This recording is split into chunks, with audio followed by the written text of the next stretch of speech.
It's my feel-good breakfast show. Welcome back. You're live with Expresso. Thank you so much for tuning in. It's been an inspirational day, so let's continue on that trend right now. But get real for a moment here. Every day, informal creches across the country are taking in thousands of our nation's young children because their families simply can't afford to look after them or especially feed them. They then become the backbone of their early childhood development, and despite a massive lack in resources, are able to do that. And it's these caregivers that we are aiming to support with our hashtag #1MillionPlus One Meal campaign in partnership with Rise Against Hunger. Now, united by a common cause, I think we thought we'd introduce two role players to each other. First and foremost, the very generous hosts of our next meal packing event, Ipic Shopping Centre in Soneike, represented by PRO Dani van der Westhuizen, and then Tracy van der Heide, the director of the Early Learning Resource Unit, one of the recipient organisations working to uplift those creches that we are talking about. Guys, thank you so much for joining us. So in a weird way, you two are now connected by the universe provider and those that are using the meals. Maybe Tracy, I can start with you. First of all, thank you to both of you for being involved in the way that you are. It's an everyday gig for you. You probably are best positioned to give us a reality check. Just how intense is it? What is the situation in the communities that you work in? Graeme, it's extremely intense. We work in the poorest communities across the province, as well as in the Northern Cape and the Northwest. And the situation's the same. It's quite dire. 90% of children in the communities suffer from food insecurity. So 90%? 90%. So if you look at it, we're in the townships, in informal settlements, and they simply don't get enough to eat. They don't get sufficient nutrition every day in order to achieve the milestones and developmental outcomes that we need.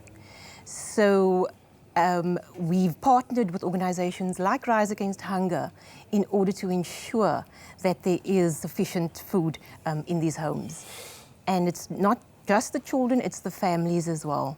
So parents and the extended family, siblings, while we target 0 to 6, it's not just those who are experiencing food insecurity, it's the entire family. You've got to connect to that entire network. Dani, maybe I can ask you this, because I'm a relatively new parent. I've got a 2.5-year-old boy, and the thought of him going hungry is just more than I can bear. So to know that the level of, you'd think, knowing that there are literally starving children, not just hungry, but starving children, a stone's throw away, that more of us would do something, but that's not always the case. So what has prompted you to step up now? Why are you guys as a centre? Graeme, in the Ipic group, and thanks for the opportunity to be on your show. It's much appreciated. You guys have earned that at the very least, man. Yes. We have 3 divisions within the Ipic group, of which the Ipic Help Foundation is one of them, where we play a back role towards making other people feel like heroes and to be heroes themselves. So we are actually acting as a catalyst organisation in that sense between donors and beneficiaries towards charitable cause where positive impact can be made in society, specifically with the need. It's actually tragic to know that statistics in South Africa show that between 10 and 20 children in South Africa alone die of starvation each day, I know. on a daily basis. Yeah. This is not some war-torn corner of the globe. I keep that hits home for me. Yeah, this is a few kilometres away. Yes. There's an African proverb that I'd like to quote here as well, because that actually is also very inspiring to us, which says that we don't inherit our land from our ancestors, we borrow it from our children. So the children is the future.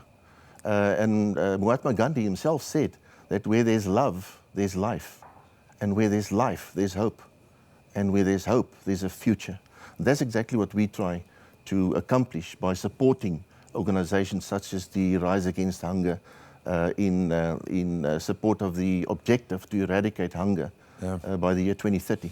And we can do it. I'm starting to see the numbers, and that's why I think I'm so passionate about this. It's become a numbers game. But I see it with my own son, the critical gateways that he's going through in his development. Just how important is it to have a meal, that nutrients at that, but when we talk about our younger children in your space, and how devastating can it be for a child not to have that food? So the ages from 0 to 6 is one of the most important periods of development in human life.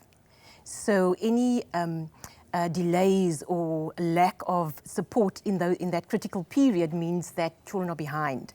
So we're finding that children who don't have access to this support and services may be behind by 2 years when they get to school.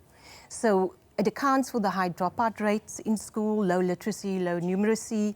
So a lot of that starts in early childhood development. The brain, for the first 5 years, is the biggest time for development. And factors like nutrition, our toxic environment in which children find themselves, all of that will impact on brain development. And this is the period you've got to do it, because later you've got to remediate. Yeah, and that's where the pressure on the system gets even greater. And this, you just kind of always assume someone's going to be doing it. There's, Yes. you know, and the fact is that there's not. It's up to us now. You've got to step in and do that. Yeah, so 0 to 2, especially for nutrition and health and parenting, is the most critical period. So we've got this window, and unless we use it, future generations are lost. You're going to suffer. Donnie, I've got to ask you, because ultimately by this time next year, around World Hunger Day, we want every centre to rally to the challenge. Yes. What have you got to say to possibly your competitors out there, other centres, about the way that, because you guys clearly have an ethos in the way that you do? We have 8 shopping centres in total within the Ipic group, and we are privileged on Saturday to put Ipic Shopping Centre Soneike on the spot to provide for 20 meals that they're going to pack from 9 o'clock. We've mobilised the community as well as best we could. The outcome has been enormous. I'm very surprised and very thankful for that as well. We even mobilised schools to come on board, to come help us pack these meals to serve about 600 kids for a year. Yeah, love yeah. it.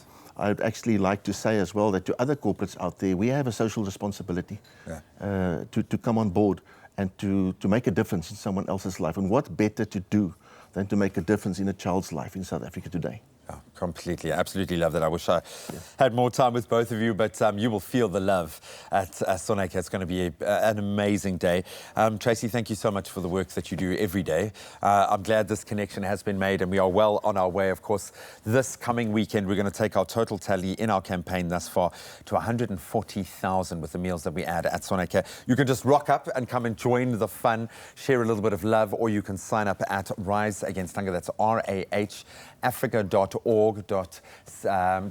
and follow the events tab. It's easy enough. And as an added benefit, to add to what Donnie was saying, we're going to throw into the mix there the school with the most learners at any of our packing events. They can come and join us live on Expresso to pack the last 5,000 meals that we're doing this year and get a bit of time to shine, because you really do deserve it. But we look forward to seeing you on Saturday. That's this Saturday, the 26th, at Ipic Soneike, where it's going to be, I think, just a day of love and generosity. Yes. So thank you so much to both of you for coming through. Really appreciate it. Thank you, Thanks, Graeme. Graeme.